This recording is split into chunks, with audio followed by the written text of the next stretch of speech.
একসময় মহাত্মা গান্ধীর সহযোদ্ধা ছিলেন তিনি। দেশের স্বাধীনতা সংগ্রামে অংশ নিয়েছিলেন। স্বাধীনতার আগে তিনি ছিলেন অবিভক্ত বাংলার প্রথম আদিবাসী বিধায়ক। তার নাম হয়তো অনেকেই জানে না। তিনি বীর বীরসাও রাও। তিনি প্রয়াত হয়েছেন বহুকাল আগে। আজ কোনো রকমে বেঁচে পড়তে রয়েছেন এমন একজন মানুষের উত্তরসূরিরা।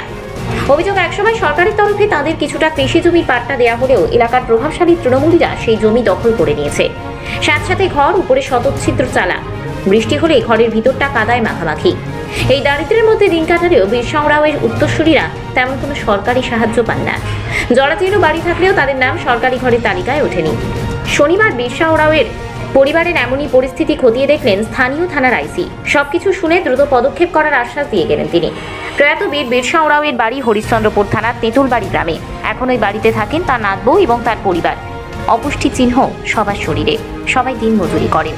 যা আয় হয় তাতে সবার দুবেলা পেট ভরে না। সরকারি সাহায্য বলতে শুধু মাসিক 1000 টাকা।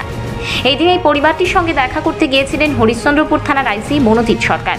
পরিস্থিতি দেখে নিজের পকেট থেকে তিনি পরিবারটিকে কিছু আর্থিক সাহায্য করেন। বীরসাও রাওয়ের নাতবউ সুমিয়া ওরাও বলেন, আমার দাদা শ্বশুর দেশের স্বাধীনতা সংগ্রামী লড়াই করেছিল। প্রথম বিধায়কও ছিল।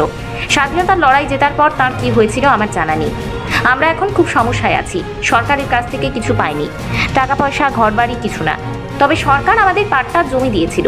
যদিও ওই জমি তৃণমূলের লোকজন দখল করে নিয়েছে। আমরা এখন প্রায় না খেয়ে থাকছি। আমার দাদু দেশের জন্য লড়াই করেছিল। তারপরেও কেউ আমাদের কিছু দেয়নি। আজ থানার আইসি এসেছিলেন, সাহায্য করেছেন। আমি তাকে সব ঘটনা জানিয়েছি, জমি দখলের কথাও। তিনি আমাকে বলেছেন প্রয়োজন পড়লে আমরা যেন তাকে ফোন করি।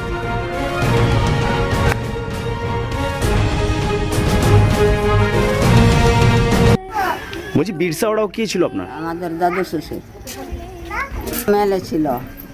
বিধান তো কি বলে ভুলে যাচ্ছে, যে বিধান তো কি লড়াই করেছিল, আগে খুব লড়াই করেছিল দেশের জন্য, খুব লড়াই। তো লড়াইতে ওই জিতে নিল।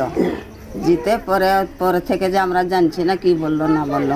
মানে এমএলএ ছিল প্রথম? এমএলএ ছিল প্রথম এমএলএ। হ্যাঁ, প্রথম এমএলএ ওই ছিল বীর বীরসা।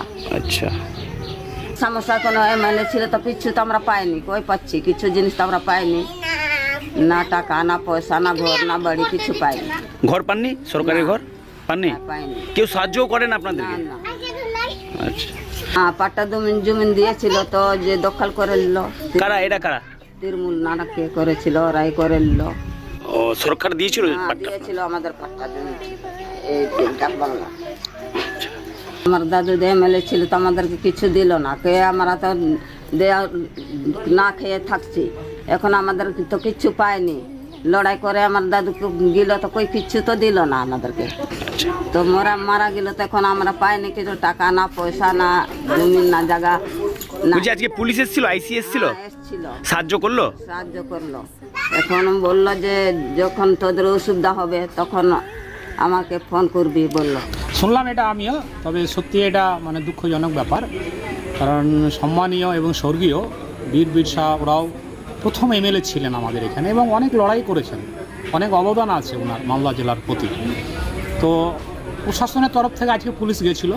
আমরাও ওটা খোঁজ খবর নিচ্ছি এবং আমরাও যাব, আজকেই যাব আমরা রাত্রে, এবং গিয়ে দেখব যে কোথায় কি অসুবিধা আছে।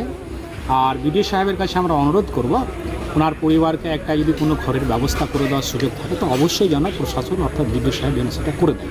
পরিবার স্যার কোথায় এসেছিলেন আজকে? আমরা বিরসা মুন্ডা এমএলএ সাহেব ছিলেন, আমরা জানতে পেরেছি, তার বাড়িতে এসেছিলাম দেখা করার জন্য। কি দেখলেন, কি শুনলেন পরিবারের কাছ থেকে? ওনার আর্থিক কষ্টের কথা শুনলাম, সমস্যার কথা শুনলাম।